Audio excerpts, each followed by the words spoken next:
ஒரு பெண். அவரோட பெயர் வசந்தி. பெயருக்கு ஏற்றாற் போல அமைதி பொறுமை கொண்ட இனிமையான குணம் கொண்டவர். இவரின் கணவர் 20 ஆண்டுகளுக்கு முன்னர் இறந்துவிட்டார். இவருக்கு ஒரு மகள் ஒரு மகள். மகன் வெளிநாட்டில் படித்துவிட்டு இன்று தான் தாயகம் திரும்ப உள்ளான். மகள் இதே கல்லூரியில் கணிதம் முதுகலை 2ஆம் ஆண்டு படித்து வருகிறாள். ஆனால் யாருக்கும் இவள் இந்த கல்லூரியின் வாரிசு என்று தெரியாது. இன்று தான் இந்த கல்வி ஆண்டில் கல்லூரி திறக்கும் நாள். இது கோயமுத்தூரில் உள்ள மிகவும் பிரபலமான கல்லூரி. கைஸ், எல்லாம் கற்பனை மட்டுமே. கல்லூரி பெயர் சாரததாம்பாள் கல்லூரி.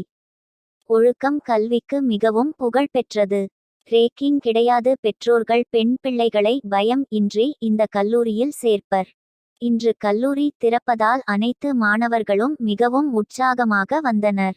1ஆம் ஆண்டு மாணவர்களுக்கு இன்று முதல் நாள்.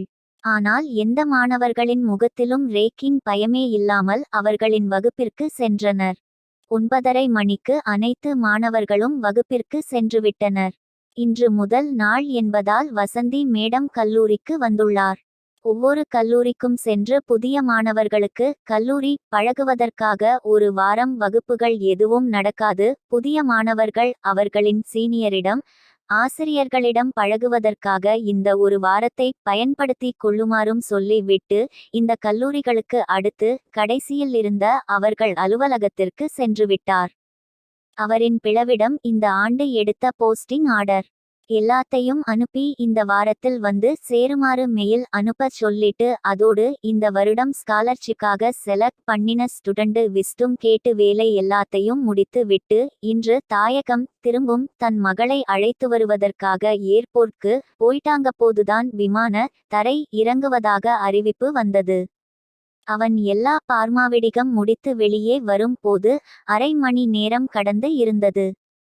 6 அடி உயரம் அடர்ந்த வளர்ந்த மீசை கதட்டில் எப்பொழுதும் இருக்கும் ஒரு மெல்லிய புன்னகை வெளிநாட்டில் மகிழை பார்க்க மைதா மாவு மாதிரி இருந்தான்.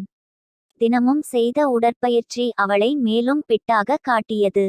சந்தன நிற சட்டை கருப்பு நிற பேண்டும் என பார்ப்பதற்கு அப்படியே கொஞ்சம் ஹார்ட் சாக்கெட் மாதிரி இருந்தான். இவனை பார்க்கும் பெண்கள் நிச்சயம் 2 முறை திரும்பி பார்த்துவிட்டு செல்வர். இவன் தான் நமது முதல் ஹீரோ. அம்மா எப்படி இருக்கீங்க வசந்தி? சாமி வண்டி எடுங்க வீட்டுக்கு போலாம் கொஞ்சம் வேலை இருக்கு. அவன் அம்மா ஏன் என்கிட்ட பேச மாட்டீங்களா சாமி? ஐயா வாங்க காருல போய் பேசலாம். அவன் சாமிப்பா என்ன ஐயான்னு கூப்பிடாதீங்க ஏதோ 70 வயது கிழவன் மாதிரி ஃபீல் ஆகுது எனக்கு. இப்ப தான் ஜஸ்ட் 26. இவன் பேசியதை கேட்ட வசந்தி வந்த சிரிப்பை அடக்கி கொண்டு சாமி போலாமா? அவன் கத்தியிருந்த பெண்களை பார்த்து ஏய் ஸ்வீட்டிஸ், நான் 3 வருடம் கழித்து அம்மாவை பார்க்க வந்து இருக்கேன். நானா அவங்க என்கிட்ட பேசவே இல்லை. மீ பாவம் தான அதில் ஒரு பெண். ஓ சோ சேட் பேபி என்று அவனை அணைக்க வர இந்த பக்கம் திரும்பி நின்று இருந்த வசந்தி இவன் புறம் திருப்பி இவனின் சட்டையை இழுத்து கொண்டு காருக்கு போயிட்டாங்க. சாமி ஐயா இன்னும் மாறவே இல்லை என்று கூறி கொண்டே இவனோட லக்கேஜ் எல்லாம் காரில் வைத்து விட்டு காரை எடுக்க இவன் அம்மாவை சமாதானம் செய்ய அமைதி உடன்படிக்கையில் ஈடுபட இவர் ஒரு வார்த்தையும் பேசவில்லை. வீட்டிற்கு போன உடன் வேலைக்காரி கொண்டு வந்த ஆலத்தை வாங்கி இவனை வெளியில் நிற்க வைத்து விட்டு அவரின் அறைக்கு சென்றுவிட்டார்.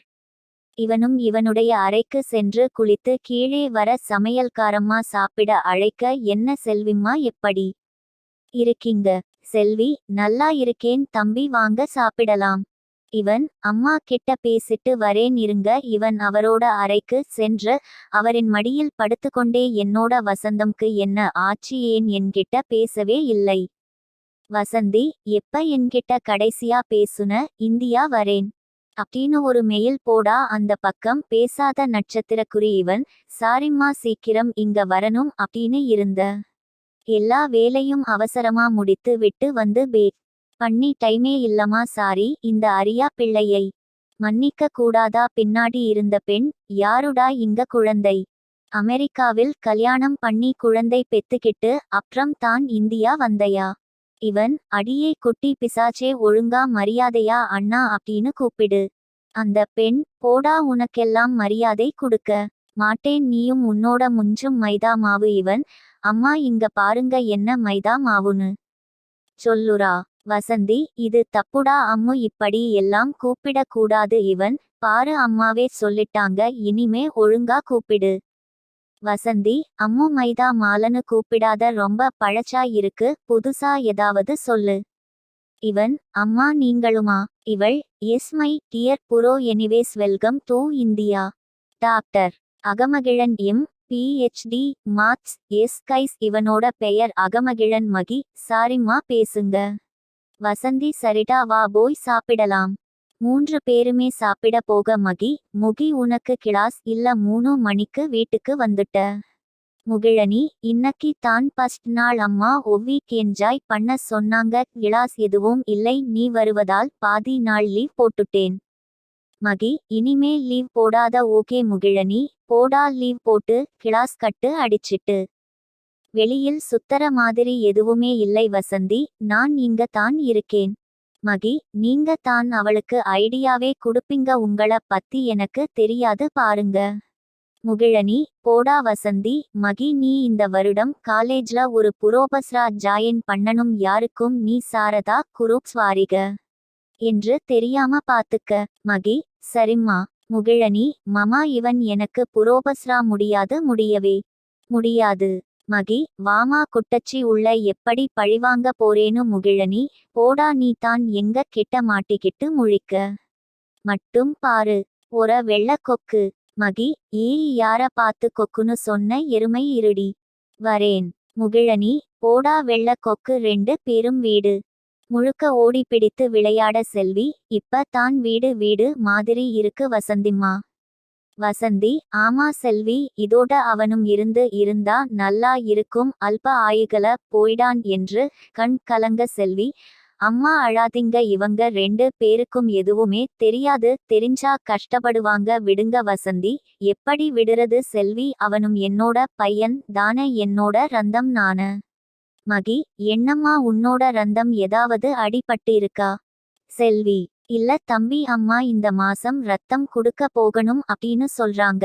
வசந்தி கண்ணை துடைத்து கொண்டு, போய் தூங்கு மகி, நீ நாளைக்கே காலேஜ் போகணும்.